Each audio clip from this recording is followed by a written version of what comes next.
Well, welcome into our first Six Sports Extra podcast. We're joined alongside Sam Rothman. She's at home. She had a long day at work today, so she gets to zoom in for this one. She'll be here on the desk with me later, hopefully, for a different podcast. And then obviously Jack Foster from Rocky Top Insider. They're our partners over there. We're blessed with Jack's presence today. So thanks for joining us, guys. And we're going to start off with some baseball and get to some softball later on this in this podcast. But the first thing I got to ask, because Sam was at practice today for baseball, what were the vibes like, Sam?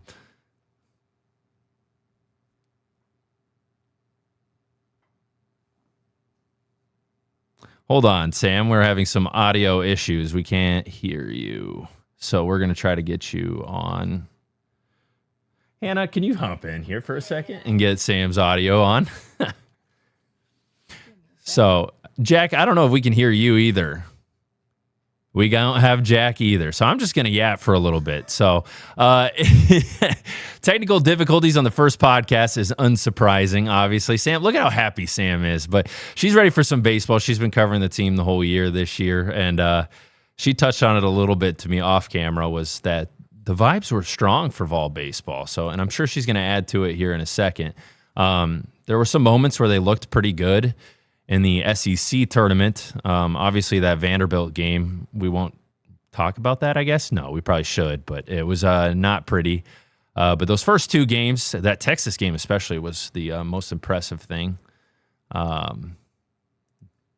considering they were down 4-0 and came back to win. I know Sam can attest that I said, there's no way they're coming back from this, and then they did. So that was not pretty on my part, but pretty for Vol baseball. And then the Vandy game, pitching gets worn down a bit, and Teagan didn't look the best. And Tony talked about his breaking ball and his off-speed pitches, not throwing them with confidence, and that's what he wants to see. But the freshman's fastball is obviously electric, but getting those breaking pitches is going to be important for the future of his career. Do we have sound? Maybe. Can one of y'all talk? Check. Hey, they're here. Thank hey, there you. we go. Hey, technical difficulties the first time, but hey, let's get into it, Sam. Jump right back in. I was not at practice today. I was actually at my house watching softball. And Casey was here anchoring, and she'll join us sometime later on these podcasts down the line. But Sam, what were the vibes like at practice today? Yeah, so I said vibes were immaculate. Music was blasting. Everyone was dancing. I don't know if this was a thing. I remember they did this in Omaha last year. I don't know if they're just so close. They like sharing shirts, but Manny Marin was Cannon Peebles. He was wearing Cannon Peebles' number. Gavin Keelan was wearing a Levi Clark shirt. I don't know if that's the throw-off competition or what that was about, but they were having fun with it. They were kind of looking over to see if we noticed, because we were all looking at each other when we were filming, but I don't know if you guys remember last year, but Yeah Glow was kind of the song that followed them throughout the run. So of course there was a Yeah Glow appearance. Tony was even dancing, shaking a little bit. So I would say it felt very loose. It felt very fun. They were just having fun out there. And I stayed for Wake Forest's practice, Cincinnati's practice, and Miami of Ohio's practice. There was no music. That obviously they're not in their home ballpark, so I understand that. But Tennessee definitely stole the show. It was like a little party out there. And I'm not to say they obviously were practicing, taking it seriously, but I think the fact that they were loose shows the confidence and playing free. And you kind of mentioned it, that SEC tournament really helped that confidence. Even though it ended on a sour note, there are a lot of positives to take away from that tournament. So I think they were just having fun, happy to be home. They've been on the road for so long. They were on the road in Arkansas, on the road in Hoover. So I think they were just happy to be home. I mean, it has been a long time. It seems like they've been gone forever. But Jack, I'm going to ask you about the pitching plan. It seems to come out that Liam Doyle will be starting against Miami of Ohio. There's been a lot of chatter about, hey, maybe we should start Marcus Phillips, because those other two teams on the other side of the bracket know how to steal bases. And obviously your talent's going to be better than Miami of Ohio in theory, right? Pocket Doyle and then pitcher ace against the better teams in the regional. What are your thoughts on Liam Doyle getting the start tomorrow and then whoever, probably Marcus Phillips on Saturday? Yeah, I would start Liam Doyle on Saturday. I'm frankly a little surprised Tennessee is choosing to start Liam Doyle on Friday, especially because with the way these weekends have kind of gone in the last month. Things have just naturally shifted to where Phillips has started earlier in weeks, these first game settings. So I thought it just made a lot of sense to roll with that again. And as you said, save Liam Doyle for the tougher competition and also prevent that terrible matchup of a Marcus Phillips versus a Cincinnati team potentially that runs at will and steals a whole lot of bases. But that's not the case. Tony Vitello said in his press conference previewing the regional that, they got to focus on what's next. And what's next is the first inning of the first game. And that's Miami of Ohio. And Tennessee's best arm is, of course, Liam Doyle. So they're throwing their best punch first. Not sure I quite agree with it. But, I'm not going to question Tony too much. But it does make more sense, in my opinion, just when you take everything into account to throw Doyle on a Saturday. But we're going to see number 12 rocking it on Friday night in Lindsey Nelson Stadium against Miami of Ohio. And, of course, naturally, that improves the Vols' chances of winning that first game. And, also just to kind of have a rebuttal to my take and what I would do, if Tennessee lost to Miami of Ohio not throwing Liam Doyle, that would obviously be terrible for everything. It would be very bad for vibes. It would be a horrific look. So, you're preventing that from ever happening. Probably, in all likelihood. But yeah, it does make more sense, in my opinion, to throw Doyle on Saturday, but that's not the case. You guys have been around Tennessee baseball a lot longer than I have. Has Tony ever preserved his ace for the Saturday game? No. This is... Tony's always pretty rolled typical. with... Because even in the presser regulars, the other day, yeah. He was literally like, we're keeping it business as usual. Yeah. Liam Doyle's going. I guess the question I have about Doyle, though, is his past couple of starts have been a little rough, and there's been concerns about blisters on his hands. Both of you guys have watched it quite a bit. So what are the concerns about those blisters? Should we be worried that he hasn't looked 100% per se when he's pitching? For either of you guys, whoever wants to start.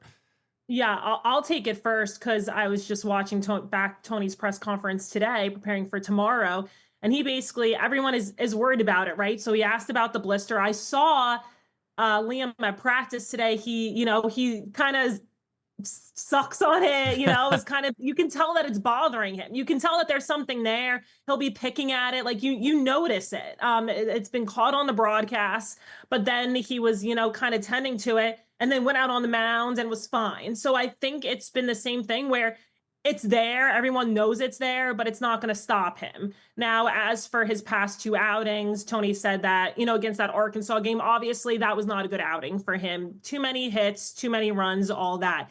Against Texas, maybe he would have been able to get out some of those jams if they kept him in longer, but they wanted to preserve him knowing that the bigger picture was coming up. So I don't think it was a fair assessment of what he did in that Texas game, not having him work it out.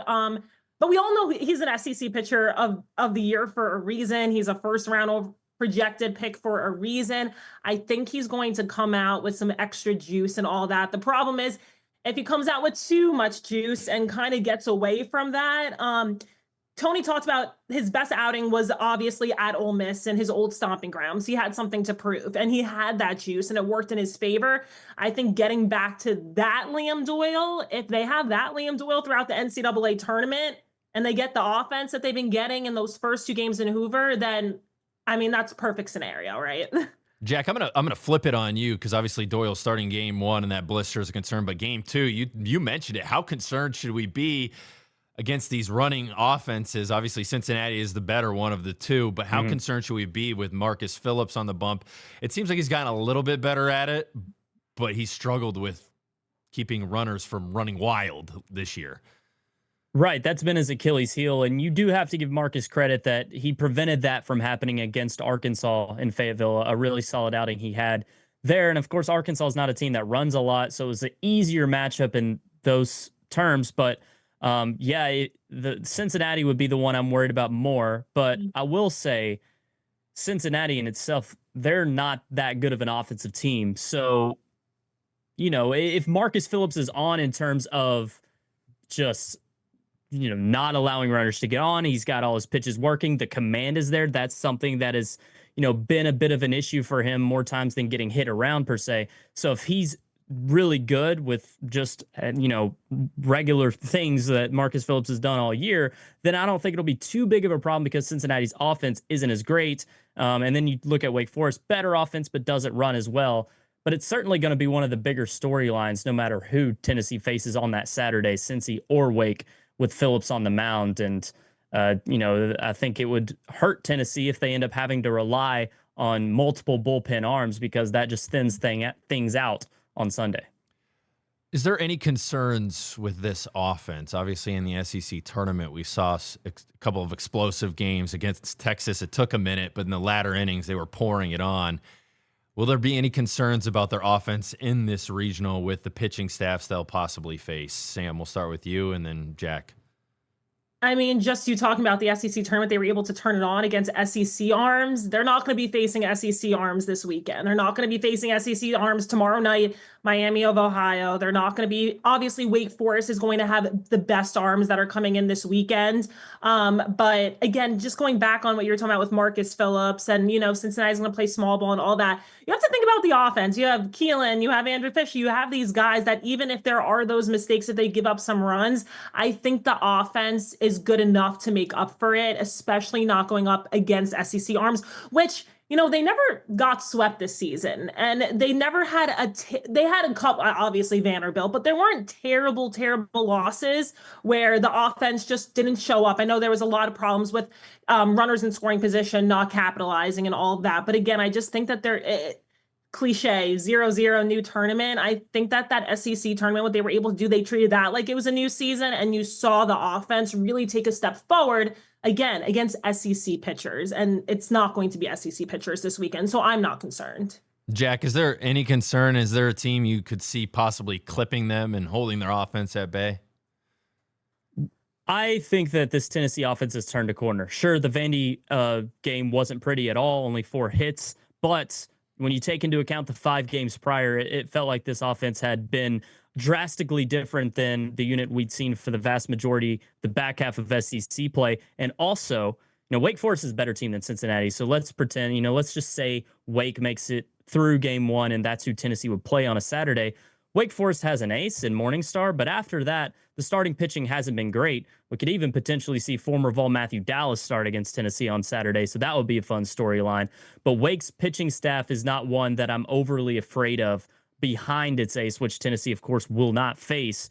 Cincinnati, too, they have 2 consistent starters, and Kellen O'Connor, which is who Tennessee would see on that Saturday. He has a 4.68 ERA, so not a terrible pitcher or anything, but not someone that puts a lot of fear into me, as a consumer watching this game. So I give Tennessee's offense the edge there against Wake or Cincinnati in game 2, and I have confidence that the usual suspects and Gavin Keel and Andrew Fisher, even Dean Curley, who's been better as of late, Dalton Bargo, can do some damage this weekend. Who do you guys have coming out of the regional? I kind of have already had an idea because what you guys have stated so far is pretty obvious who you guys are going to pick, but do we see it going till Monday, and who do you have coming out? Yeah, I'll start here. I have Tennessee winning. I think it was a pretty easy draw that the Vols got. You didn't get a Georgia Tech. You didn't get a West Virginia, any of these bubble teams who could have potentially hosted. Wake wasn't in those conversations. And yeah, you got a Cincinnati team who can run well, but it's pretty underwhelming overall statistically. So I got the Vols making it through. And not going to Monday. Not going to Monday. Okay. Sam? Not going to Monday. I agree, not going to Monday. I was watching the selection show and I saw West Virginia get taken off. I saw Georgia Tech get taken off. I was like, okay, maybe Dallas Baptist, and Dallas Baptist got taken off. I said, who's coming? And then Wake Forest, kind of forgot about the whole Wake Forest matchup after last year. And I said, they got a pretty good draw. You make a good point with Cincinnati, but Wake Forest is not one of the upper echelon ACC teams this season. It's definitely not the Wake Forest that Tennessee was supposed to match up against last year and never happened. I think Tennessee got a pretty good draw. Obviously, if they were to advance and Arkansas were to advance, that is not an easy draw. But I think for right now, they do have an easy draw. The last question I'm going to ask you guys before we transition into softball and say goodbye to Jack is, are there concerns surrounding that third game when you get to, as you guys would say, the championship game where you only need to win 1 of 2? Are there concerns surrounding the arms that they have? Is A.J. Russell going to be an option to start that game? And who's going to pitch, right? Yeah. Go ahead, you Sam. go ahead, Jack. Go ahead. Okay, I'll say this: if Tennessee has to gut through a Saturday outing and Phillips has a shortened start and they have to burn Russell and Snead, then I'm a little bit more concerned because that puts a lot more pressure on a Brandon Arvidsson out of the bullpen who, hey, he shoved in Hoover. Yeah. Gem of a performance. If he can do that again, I don't have any worries. But, that was such an outlier that we'll see if that's, going to be repeated. But my confidence in Tegan Kuntz isn't super high right now for him to go long an outing. So Tennessee's probably going to have to rely on some bullpen arms. It would be nice to save Nate Snead for that Sunday game. They could use him for a couple of outs here and there early in the weekend, but not burn him before then would be beneficial to Tennessee. And no, I think Tegan Kuntz still starts that game 3 though, and Russell piggybacks Marcus Phillips, which is what we've seen. What do you think, Sam? Do you think a similar situation? Yeah, I agree with that too. We kind of talked about how Tony's going with Liam game 1. I don't think he's going to change it this time of the season. Tegan's been the game 3 starter. He had great outings this year for a freshman against, I remember that Auburn series. He looked great. It's interesting because Tony has always talked about how he's like, that's a kid that when the pressure is up, he turns it up. So obviously this is the highest pressure he's going to face. So it'll be interesting. It's going to be, if it's game 1, a take all game, or they have to play another one. So I think it's going to be interesting to see how he responds. And again, the big thing I think now is seeing what Brandon Arvidsson can do. He had very short outings and you see that he can go long. So like just piggybacking what Jack said, if Marcus can go long and then you use Dylan Loy for an out, Arvidsson for an out and all that, and you save those arms if you really need them game 3, if Tegan can't, Tegan only gives you 3 innings, I think they'll be fine. And again, I think the offense, like Jack said, I think they're going to be fine with the offense, that they'll pick it up. Jack, I'm going to throw you one curveball before we let you off the mic here. How does Tegan Kuntz find confidence and conviction in his off-speed breaking ball pitches? I mean, I don't know if I'm the guy who can answer that. It's all mental. And for 18, 19-year-old kid, it's a lot to ask for him to go out there and be dominant in a regional setting year 1, but he certainly has the talent. He was a great prospect for a reason. And Sam said it, you've seen the upside of Tegan Kuntz this year. I think back to him pitching in Houston, that Auburn outing, when the breaking ball is there, this dude has one of the nastiest movements of any starting pitcher in the SEC, and the fastball has been solid. So if that conviction's there, he's very dangerous. And, it could be a great performance from him on Sunday after a couple of bad ones. And also, I'll say this about Tegan Kuntz, just, not to criticize him too much here. He's been pretty unlucky this year. Like with the defense behind him, it feels like the majority of Tennessee's defensive mistakes have happened when Tegan Kuntz is on the mound. So let's give Tegan a break here and have a clean game defensively. I know it didn't happen in Hoover or anything like that, but I think back to Arkansas and a couple of other outings where he's had some bad luck. So if he can have no bad luck and that breaking ball be working, then Tennessee's going to be in a great spot to potentially sweep a regional in game 3. Well, that was Jack Foster from Rocky Top Insider, our partner. We're going to thank him for coming on, let him get off the mic. And Sam and I are going to talk a little bit about softball, and goodness gracious, what happened today. What a disaster. Anyway, we'll be right back. Welcome back. We got to talk some softball after what happened today. It seemed like the Lady Vols had it in the bag, and then they didn't. Carlin Pickens was throwing a gem that entire game, Sam. Fantastic. And oh my goodness, unbelievable. And then now our stat line doesn't even look that good. But I was sitting there watching it with my wife, and Jess is her name, and she said, I just feel so bad for Carlin. The walk-off 3-run shot. I mean, there was nothing, and you could see Carlin walking off the field and just the disappointment in her walk. And then they showed her boyfriend on the air, and he was just distraught. What happened? What now, I guess? You know what happened? They were 0 for 6 with runners in scoring position. They left 7 runners on base. They had so many opportunities to give Carlin reassurance. We talked about it off the air, about Laura Mueller. You said she would have been out at home. I think she would have Karen been. Holds her at third.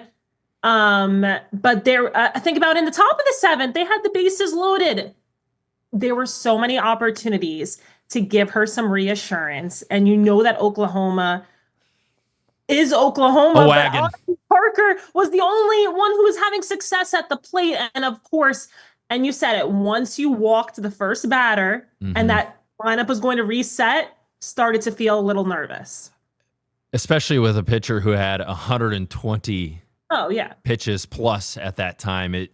I was nervous at that point. And you think about what she did last weekend. Pitching in every game. It's just she's been asked to do so much.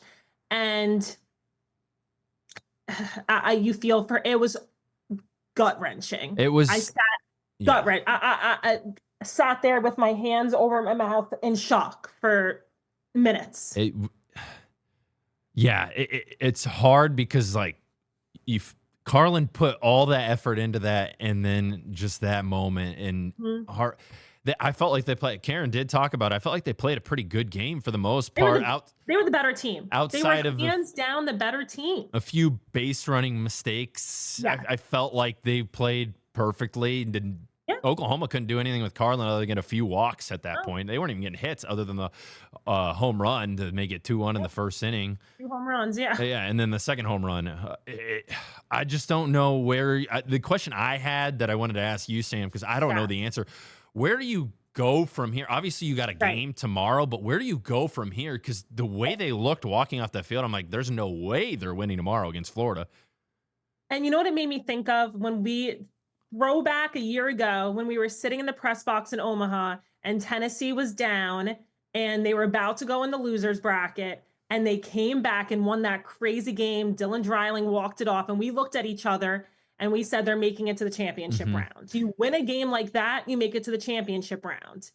You lose, obviously it was a little bit different. I mean, that was a slow build for Tennessee to win and Florida State to lose. This was so dramatic.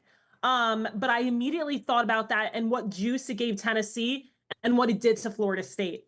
And I worry about what it's going to do to Tennessee because obviously it's too opposite. If they win that game and they knock off the 4-time defending champs, but now you had a heart-wrenching, gut-wrenching loss, and you got to turn around and play again. And do they throw Carlin again? You have to. You have to, but she just threw like 130 pitches. How do you throw her again? I mean, you got Sage, right? Like you got Sage, but that's what we questioned this last weekend if they were going to throw Sage in the elimination game, and obviously it was Carlin. That's true. I don't know. She's your best arm. Yeah. Arm hasn't fallen off yet. But the problem is if you win that one, you play again the next day. So it's like now you get no breaks. Whereas if you would have won, you had a day off. Yeah. And you would have, Carlin could have gone easily against Texas, and now you don't get that. And I was talking to some other people, and I'm like, the worst part isn't so much the fact that they lost to Oklahoma, which is really, really bad. But if you look at the bracket, the way softball works is if you win that game and you lose the next game, you flip to the other side of the bracket, which is great because that other side of the bracket is not as good as the top side of the bracket, which has all SEC schools. I don't understand how Tennessee got that draw. And now, and the sad part about it is you go match up with one of the few teams that the way they played, you'd lose to. If you've played anyone on the bottom side of the bracket outside of maybe Texas Tech because of the pitching matchup there, you probably win, right? That's the crazy part. You just run under the wagon. Right, but you look at Florida, right? And Florida had not much success today. So who's feeling worse? Tennessee had success. They just didn't finish it. Florida did not have much success today at all. Against a really good Texas team, mind you. Right. So who do you feel like's in a better position? A team that had success against Oklahoma and was an out away from winning it? If I didn't include the emotions, I would say Tennessee would be in a better mindset heading into that game. But you have so much emotions involved in that moment that you're like, I just don't know. And maybe they'll surprise me and come out guns blazing because they KTP, PTK. You might as well live by that now. Your backs are against the wall. You need it more than ever now. I do think that the players, I don't know if it was just, obviously they're in front of the cameras in the press conference. I think they handled it very well. Laura Mueller was in there. Sophia Nugent was in there. And they just talked about, it seems like they had flipped the page. Well, that's good. But that's harder to actually do than to say. Also, I mean, we work in the media, so we're well aware of being in front of a camera and how things kind of change when you get in front of a camera. Right. You turn it on a little bit. Obviously, we are still the same off camera, on camera, but like the conversations and the way we and the voice inflection is a little bit different. So they're aware that they are on camera. Exactly. I'm sure that was a tough locker room to be in. You feel for them. You feel for them because they were this close, and then it's hard to come out of the loser's bracket. I mean, that's the reality. It is so difficult to come out of the loser's bracket. It doesn't really ever happen, to be quite honest with you. And the question I'm going to ask you, because we have about 3-ish minutes left on this, there's a lot of talk on social media, and since we're not on air and we don't talk about social media rumors and such on air, but this is a different format, Karen Weekly. A lot of people are upset with her right now on social media. It's all over my For You page, and maybe that's my own fault for clicking on it. But I see it too. But personally, I think it's crazy to even think about, well, it's all Karen Weekly's fault. This all went wrong. And now, like, there were some things I would have second guessed, but we second guessed because they lost also. If they would have won the game 3-2, 3-1, we'd all been like, oh, it doesn't matter. You don't go after a coach in a non-revenue sport, no offense to softball, who makes it to even a super regional, in my opinion. Oh, yeah. Hosting 21 straight regionals. 2 out of 3 College World Series appearance now. You do not go after that. And last year was another heartbreaking loss to Alabama. They were this close. It's hard to be this close. Yes.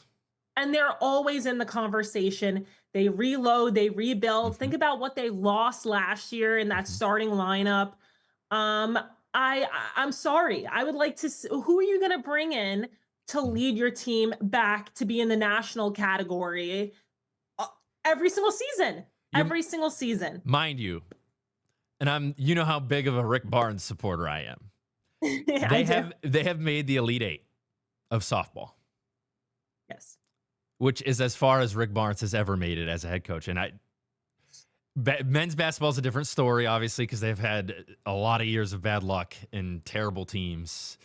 But they made the Elite Eight. You can't fire a coach for making There's one Elite Eight. team that wins at the end, and it is hard to be that one team. And to go back to what you said, too, if Vol Baseball lost that game to Florida State, guess who's not winning the Natty last year? No. And now, are we having a different conversation about Tony? I think that would be crazy. He's been to Omaha has 3 no of the success past there. 4 years, but they've only won 2 games, or they've only won 1 game. How hard is it? I mean, we talk about it all the time. Oh, are they going to make it Omaha? Are they going to make it Omaha? Just having that conversation every single day, every single week is crazy because they're always in the conversation. And the same thing is for Tennessee softball.